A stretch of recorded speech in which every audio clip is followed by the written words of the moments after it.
Thank you for joining us on today's episode of Tax Matters. I'm Chiamaka Ohauchi. We begin with news from Revenue House, and that is to the effect that the National Industrial Court Abuja Judicial Division has stopped the Nigeria Civil Service Union, NCSU, from either picketing the offices of the FIRS in any part of Nigeria or embarking on a strike at any of the offices of the FIRS across the country. Justice O.Y. Anowe issued the order of interim injunction on Friday, the 23rd of July, in a suit which the FIRS instituted against the NCSU. The NCSU had earlier threatened to picket the offices of the FIRS nationwide on Monday, the 26th of July. The Industrial Court also restrained the members of the union from going on strike. Specifically, Justice Anowe ordered as follows. In clear terms, the respondents are restrained from picketing the offices of the applicants on 26 July 2021 or on any other day pending determination of the motion on notice.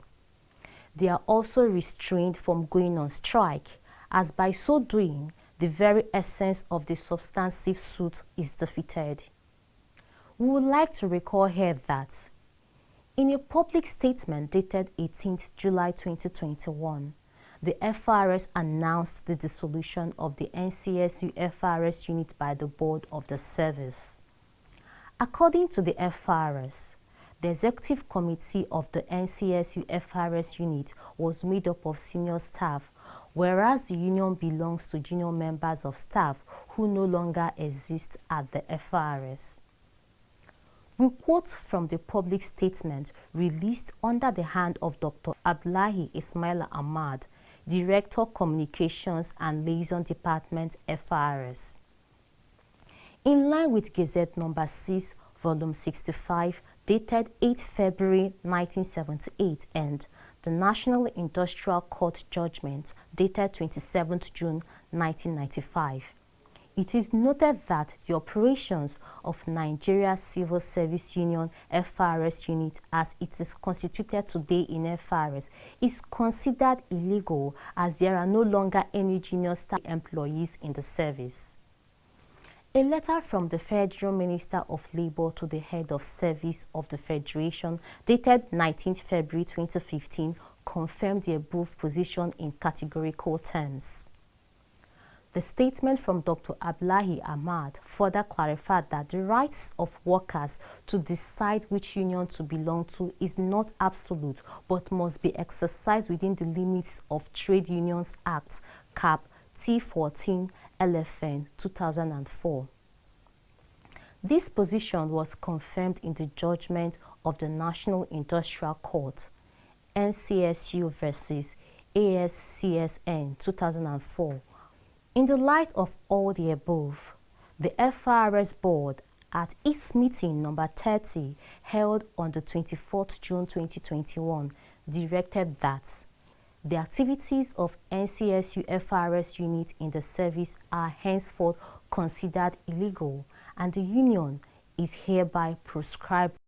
The management also assured staff that it is unreservedly willing to work and cooperate with the only legitimate representatives of staff, that is to say, the Association of Senior Civil Servants of Nigeria.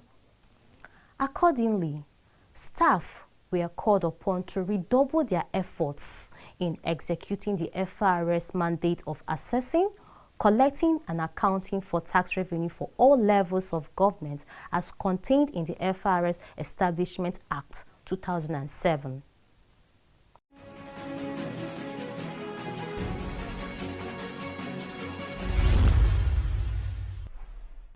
On Monday, 26 July, Tax Matters crews visited offices of FIRS in Abuja and Lagos and found activities in full swing. Staff and visitors were seen going around their businesses without let or hindrance. Tax Matters spoke to Dr. Abdullahi Ismaila Ahmad, Director Communications and Liaison Department at the FIRS, who advised anyone who has business to conduct at any of the offices of the FIRS nationwide to feel free to do so. Tension has gone down, everything is under control. We have gone around all our offices and everybody is at his duty post and everything is working perfectly normal. As you can see, all our offices are opened. The staff are going about their normal business. Everybody is at his duty post, and therefore we want to encourage the taxpayers to also go about their obligations of paying their due taxes as and when due. You can be sure that we'll be on top of the matter as events unfold.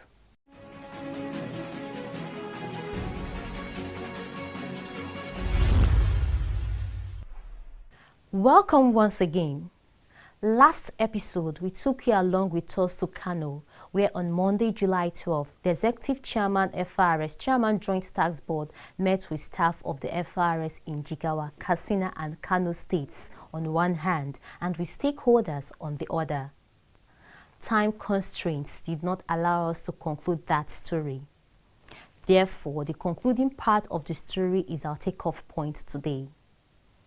Mr. Nami flagged off the meeting with a speech in which he touched on various aspects of the tax administration system, including quick dispensation of tax debt cases, the obligations of company owners as agents of collection for indirect taxes, and many more. That done, the stakeholders had their say. Now the issue of indirect taxes, actually, we are concerned about it, and we are doing our best as practitioners. But the issue is, Kano, or rather, generally the North, the market is largely composed of informal. So the competition, where businesses formalize, the competition they are facing is so steep that it's so difficult for them to survive. Enter this store now, this country mall. At the beginning, when this place was open, it's a beehive of activity. But the issue now is, with the competition, what you will buy here, a bag of rice, if you can come here, and you move out to maybe by the roadside here, the same person is selling the same type of rice. And with that difference of 10 naira, even 20 naira, even a sub of rice, will rather go to that man outside than to go to the shop, because to avoid that indirect taxes. So these are some of the challenges that are really making it difficult for the collection of these indirect taxes. That's number one. And then when it comes to our Promax now, actually we appreciate. At the beginning, the challenges, now actually it has stabilized. I'm proud to tell you that even today, I filed 3 accounts using Promax because it has stabilized. Now my major challenge with the Promax is that I realize that it doesn't take care of profit-exempt companies. I have a company that is, 100% export. So, and we know that profit is exempted from income tax. I now come up to the page of the company of the filing, but there is no how I can exempt that tax or that profit from tax. That is number one challenge. Number two, I also have non-governmental organizations, for which at the end of the year we have a surplus of income over expenditure. Now, to file it now is a challenge for me, because the whole makeup of the filing system was purely on commercial basis. And that surplus of income over expenditure, if it enter into, the system will recognize it as a profit, and that will make them to pay income tax.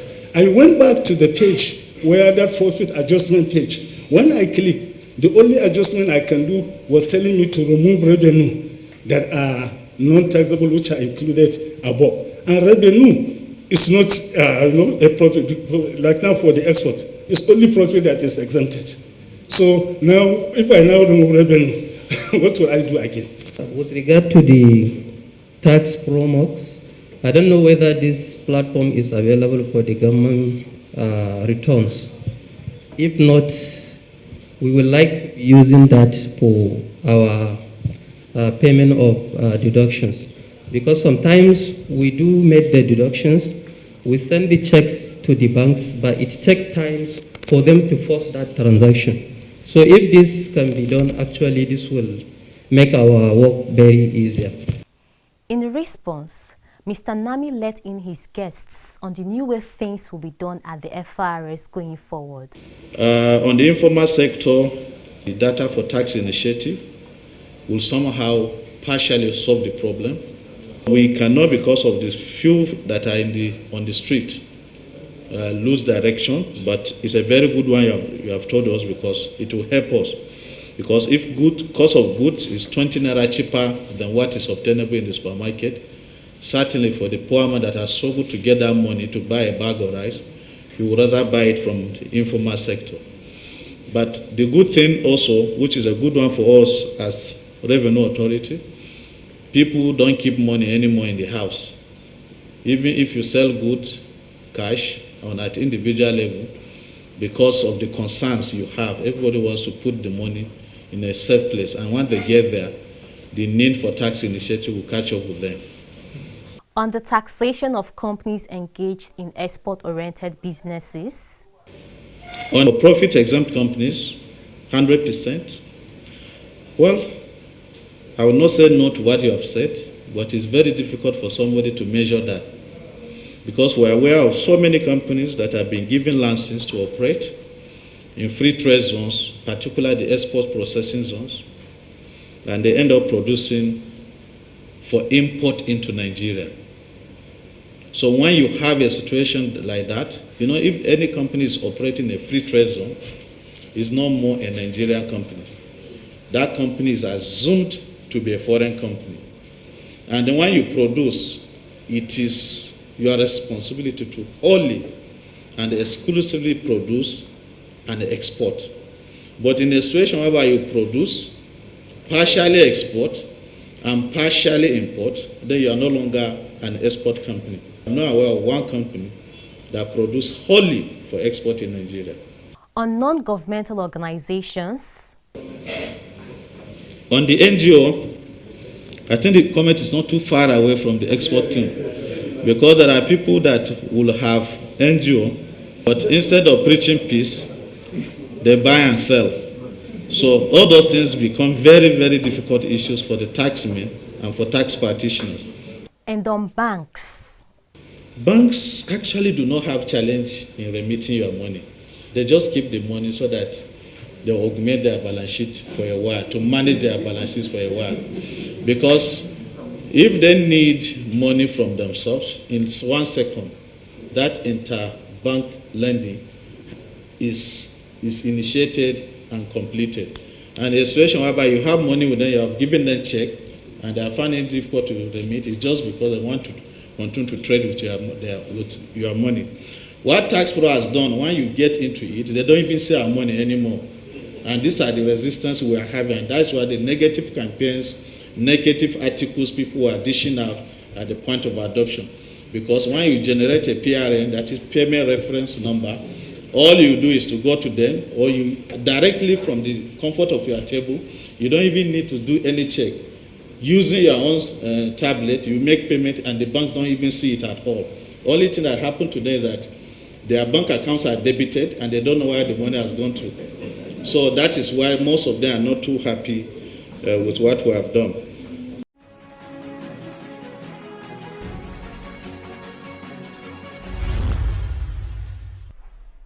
Mr. Nami seized the opportunity to talk about the benefits of Tax Pro Max. Going forward, by the grace of God, from next year, after we have 3 years of your record in the system, and that's why we're encouraging you to join quick. After we have 3 years record, financial returns for 3 years, when you apply 1 hour later, you get a notice that your TCC is approved or it is rejected. Because if all the assessment in the system have been fully paid, before you finish your application, by the grace of God, you get a notice and you just print your tax clearance certificate. That is what we want to achieve. And yet again, something on the 25 million naira threshold for companies' income tax. What has happened now is that some people, because they know that we have a threshold that is 25 million, when they have transactions that are up to like 24 million, they start diverting money to their personal bank account. I will advise every taxpayer, every practitioner here to please stop that. If you don't do that, you are going to solve one simple problem and create a very big one for yourself. How do I mean? If you are running away from paying 7.5% VAT, which you are going to do after charging or deducting your input, taking out chargeable and non-chargeable income, you decide to put the money in your bank account. My friend in the Board of Internal Revenue will just send you assessment which is as high as 24%. You understand? So you will now choose, and you know the only relief you have is just 200,000 plus 20% of the total amount, and any other thing will be charged at 24%. I don't think 24% is the same thing as 7.5% after you have deducted input, after you have deducted non-chargeable income.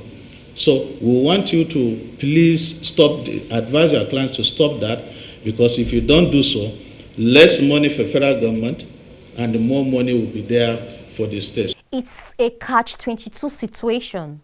No hiding place for the tax dodger.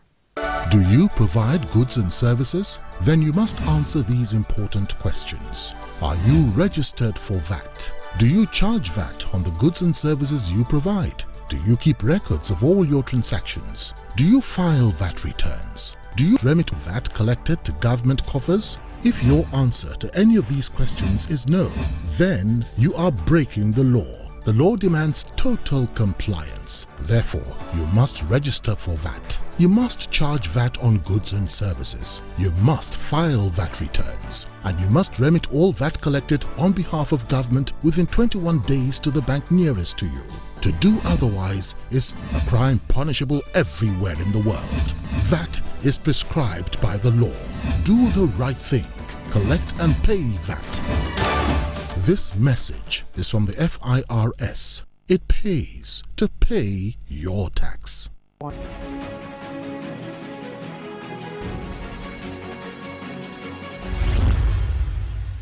Welcome to our tax law clinic. Today, we are looking at the tax obligations of limited liability companies. Limited liability companies have taxing obligations to the three tiers of government, even as the Federal Inland Revenue Service representing the federal government is their primary taxing authority. Limited liability companies pay companies' income tax, value-added tax, education tax, capital gains tax, withholding tax, stamp duties, and the Nigerian Information Technology Development Levy to the federal government. They also act as agents of VAT collection for goods and services sold or rendered by them. With regards to state governments, limited liability companies act as collecting agents for the personal income taxes of their employees for onward remittance to the state government where they are domiciled. They also pay business premises registration fee and annual renewal of same. The important point to make at this juncture is that it is important for the business owner to arm him or herself with correct and accurate information on tax and other obligations both at the outset and in the course of running the business as a going concern. Yes, as a limited liability company, your primary taxing authority is the FIRS, but you do have a location for your business and you have a host state. There are also reports that limited liability companies are not immune to local government levies and charges. For example, signage and mobile advertisement levies, parking permits, especially in urban areas, and a host of other levies and charges. This has led people to conclude that there is incidence of multiplicity of taxes or double taxation burden on business owners. In various states, Efforts are being made to reduce the burden of multiple taxation on business operators, especially with regard to the interface of local governments with businesses located in their domain. For example, as far back as 2010, the Lagos state government promulgated what it called approved rates chargeable in the local governments in the state, under which it harmonized the revenue heads collectible by local governments with a view to harmonizing rates and collection across the state. The story is the same in many other states. It is also important that the business owner secures the services of certified tax practitioners, as it is not good for business to try to navigate the field by oneself. Of course, it is also an absolute necessity that before you begin to operate a business, you must register the business, and that is done for limited liability companies that we are discussing today at the Corporate Affairs Commission, CAC. These days, things are a bit easier, as registration with the Corporate Affairs Commission comes with the issuance of Taxpayer Identification Number, TIN. We must cancel that you do not register a business when you are not ready. Read my lips. Do not register a business when you are not ready, because immediately a business is registered, tax obligations begin. For example, from day one, monthly VAT filing becomes necessary whether you have collected VAT on behalf of the government or not, because even when that is the case, there is what is called nil filing. By virtue of the Finance Act 2019, failure to file VAT returns in any particular month attracts penalty of 50,000 naira in the month of default and 25,000 naira for every month in which the default continues. Filing of VAT returns must be done every month, whether money is involved or not. Filing and remittance of pay-as-you-earn on employees' emoluments are also due every month, precisely on the 10th day of the month following the month of payment of salaries and wages to the employees. So it is with some of the other taxes we drew your attention to earlier in the program, especially tax obligations to the state where your business is domiciled, as well as to the local government of your area of operation. With regards to companies' income tax, the obligations of a limited liability companies become due 6 months after its accounting year end. Now, this is the way it works. Companies are free to choose their 12 months accounting year. Could be August to July of the following year. Could be April to March, or the most common, January to December. The choice is yours, except for banks that are obliged by law to use January to December. If you have chosen January to December, for example, then you have 6 months after your accounting year end to file returns and pay the due company's income tax. That means June 30th of the following year. At that point of filing, other taxes are due: education tax, Nigerian Information Technology Development Levy for companies that are liable to the levy. Other taxes become due at the time of transaction. For example, in the case of VAT, whatever the company pays or collects on behalf of the government in a particular month must be reported by filing and remittance. In the same vein, from time to time, some transactions attract withholding tax, especially for companies that take contracts from government agencies and oil companies. In that case, the contract giver withholds appropriate withholding tax from the awardee and remits to the Federal Inland Revenue Service, following which withholding tax credit note is issued to the awardee to be used to offset part or whole of its taxes at the point of filing. Capital gains tax also arises from time to time in the course of doing business, and sums due are to be remitted to government coffers as they become due. The same goes for stamp duties, which begin at the point the company registers with the CAC and when agreements are signed, and at various other points. More of these will come your way in subsequent episodes of Tax Matters. Go out there and have a good week, but remember, it pays to pay your tax. Thank you for watching. Bye for now.